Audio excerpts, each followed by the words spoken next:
ప్రస్తుతం ఆడ మగ తేడా లేకుండా మద్యం తాగేస్తున్నారు. కొందరు ఉల్లాసం కోసం తాగితే మరికొందరు ఉద్యమంలా తాగుతూ ఉంటారు.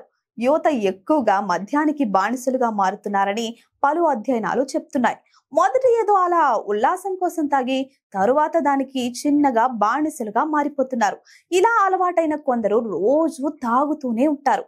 ఇలా డైలీ ఆల్కహాల్ తీసుకునే వారిలో కొందరు తెలివిగా రోజు కొంత మోతాదులో, అంటే 1 లేదా 2 పెగ్గులు మద్యం తీసుకుంటే మంచిదేనని వారిస్తూ ఉంటారు. ఈ అంశంపై వైద్యులు ఏం చెప్తున్నారంటే, నిజంగా రోజుకు 2 పెగ్గులు మద్యం తాగితే మంచిదేనా అనే ప్రశ్నలకు సమాధానాలను ఇప్పుడు తెలుసుకుందాం. ఆల్కహాల్ ఎక్కువ లేదా తక్కువ తాగినా దాని వల్ల ఆరోగ్యానికి ఎటువంటి ప్రయోజనాలు ఉండవని వైద్యులు అంటున్నారు. మీరు కొద్దిగా మద్యం తాగినా అది మీ గుండెను బలహీనపరుస్తుందని వెల్లడించారు. ఇది రక్తపోటును పెంచుతుంది, ఫ్యాటీ లివర్ కు కారణమవుతుంది, లివర్ సిరోసిస్, లివర్ ట్రాన్స్ప్లాంటేషన్ వంటి తీవ్రమైన పరిస్థితులకు దారితీస్తుంది. ఒక్కసారి మద్యానికి బానిసైతే మానసిక ఆందోళనలు, ఒత్తిడి, డిప్రెషన్ వంటి సమస్యలు తలెత్తుతాయి. అతిగా తాగే వారికి శరీరం, మెదడుపై అదుపు తప్పుతుంది. మందుబాబులే ప్రపంచవ్యాప్తంగా యాక్సిడెంట్లకు కారణమవుతున్నారని వైద్యులు చెప్తున్నారు.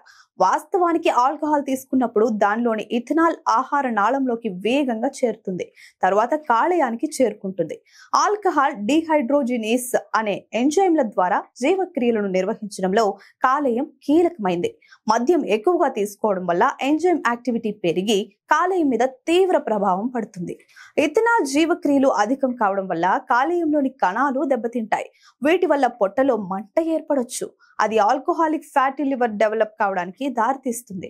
ఇది మరింత తీవ్రమైతే ఆల్కహాలిక్ హెపటైటిస్ లేదా సిరోసిస్ కు కూడా కారణమవుతుంది.